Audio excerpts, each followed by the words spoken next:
Vice President Sara Duterte, mga kababayan. Alam nyo ba na sikat na naman itong si Sara, biglang-bigla na lang nagsisurface, bigla-bigla na lang lumalabas na nagpapakitang gilas. Kaya lang sabi ko, sana mag-no comment na lang si Sara Duterte para, mga kababayan, hindi po siya napagtatawanan, di ba? Lagi na lang ganito eh. Sara, ano ba nangyayari sa'yo? Naawa na ako sa inyo, sa totoo lang. Naawa na ako sa inyo. 'Di ba? Puro kayo kalokohan eh. Mga kababayan, ito po yung sabi ni Sara Duterte, 'di ba? Meron pa siyang unang sinabi. Ay. Wait. Sabi niya, ito ay kuha po ng National School Press Conference. Okay? So sa unang-una, kapag opinion ninyo ang sinulat ninyo, never assume anything. Huwag ninyong ipaghalo ang assumption at opinion. Magkaibang bagay yon. Pangalawa, never print, post, or circulate something that you know is not the truth. Huwag ninyong gawing sirain ang buhay ng ibang tao o sirain ang imahe ng iba't ibang organisasyon o ng mga tao sa alam ninyong hindi totoo. Never assume and don't lie sa inyong trabaho.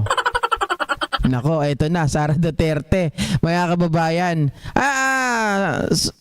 Sa atin po, mga kababayan, akala ko ba, sabi ni Sara Duterte, di ba noon, sabi niya rito, don't lie sa inyong trabaho. Akala ko ba, ang lahat ng tao hindi mo na mababago. Sabi mo, ang lahat ng tao, Sara Duterte, hindi dapat nagiging issue ang honesty ngayon. Lahat sila sinungaling. Lahat ng tao sa mundong ito sinungaling. di ba? Dapat nagiging issue. Kasabi mo, lahat sinungaling. Bakit mo pa kailangang sabihin na wag silang magsinungaling sa kanilang trabaho?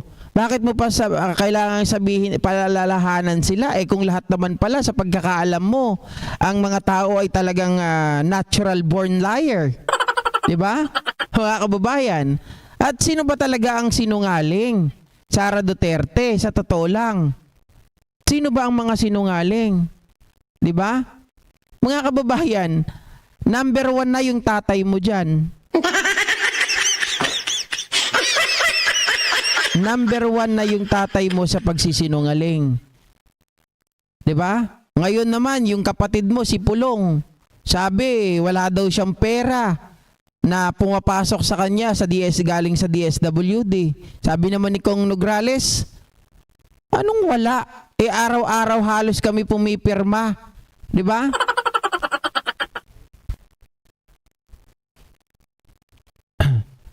Diyos ko, mga kababayan, pag ganito talaga yung tao, no? Ito yung gagawin nilang presidente, Sara Duterte, tapos ganito lang yung kanyang kayang sabihin. Diyos mio Marimara, nakakapanlambot ito. Sa totoo lang, nabudol tayong lahat nito eh. Pero, mga kababayan, totoo rin naman sana yung sinasabi niya. Huwag paghaluin ang assumption at opinion.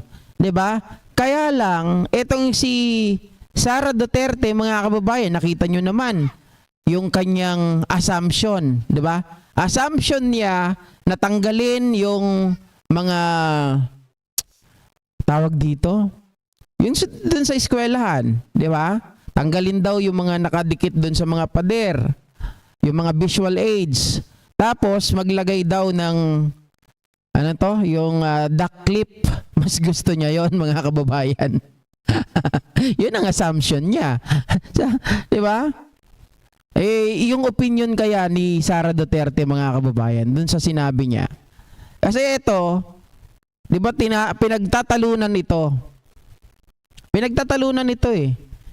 Kasi, mga kababayan, this is also, para sa akin, assumption. Diba? Assumption ito. Kasi sabi ni Duterte, naniniwala ka ba kay Inday? Hindi na ako babalik ng politika. Tapos na po ako. Laos na ako. Wala na akong panggastos. Wala na lahat. Ang naiwan lang siguro sa akin, yabang. Saan ka nakakita na nagsama-sama o nagsama ang tatay pati dalawang anak magtakbo ng senador. Anong gagawin namin sa Senado? Sabi ni Inday, mga kababayan, nang makausap ko ang grupo ni dating Pangulong Duterte, sinabi nila sa akin na naghahanda na sila ngayon sa pagtakbo. Sinabi, mga kababayan. Diba? Sinabi. Nang makausap ko rin ang aking kuya na si Pulong Duterte, sinabi niya rin sa akin na handa na siyang tumakbong senador. So, ipinaalam din sa akin ng mga tao sa paligid ng aking bunsong kapatid na si Basti Duterte na sila ay naghahanda na o naghahanda na. So, dito mga kababayan, dahil si Basti naman ay sinabi daw sa kanya na handa na siyang tumakbo, so hindi na ito opinion, facts na para sa akin, 'di ba? Pero mga kababayan, sino ba talaga nagsisinungaling? 'Di ba? Sino ba talaga nagsasabi ng totoo dito? At marami tayo, alam natin maraming sablay itong si BP Sara Duterte. Huwag na tayong lumayo, doon na lang tayo sa content natin kanina, kagaya po dito kay Pastor Apollo Kibuloy. 'Di ba? Sinasabi niya na siya daw ay isang biktima ng rape. Galit na galit daw siya doon sa mga rapists, mga kababayan. Pero kay Pastor Apollo Kibuloy, kamping-kampi siya. So ngayon, nasaan na yung opinion mo doon? Nasaan na yung assumption mo doon? Ha? Assumption mo na si Kibuloy ay hindi rapist, ganun ba? At opinion mo na si Kibuloy ay mabuting tao. Opinion at assumption mo lang yon, mga kababayan. Subalit iba po ang sinasabi ng batas. Diba? Protect the Constitution, sabi ninyo. Bakit hindi nyo pinagbibigyan ang batas natin na gawin ang kanilang trabaho?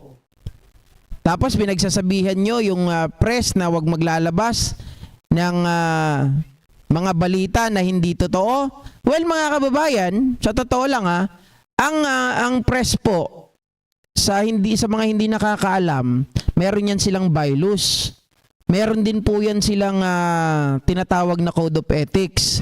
So ang lahat ng mga yan, bago sila pumasok, kahit nag-aaral pa lang, kasi ako, dati nung na high school ako, nag-aaral na kami ng mass media. 'Di ba? Nag-aaral na kami ng mass media. So marami ng mga itinuturo doon pag nag-college ka, halimbawa kinuha mo yung kurso ng ng mass media din, mga kababayan, pag pumasok ka diyan. So marami nang tinuturo. Talaga namang inaano diyan na huwag kang mag-assume. 'Di ba? Huwag kang mag-assume ng bagay-bagay at hindi ka dapat magbabalita ng isang bagay na hindi ka sigurado. Kailangan yan based on facts. At kung hindi ka naman sigurado, mga kababayan, sisiguraduhin mo sa dulo at sisiguraduhin mo rin sa umpisa na ikaw ay nagtatanong. Maliwanag na nagtatanong at ang binabalita mo ay hindi ka sigurado. 'Di ba?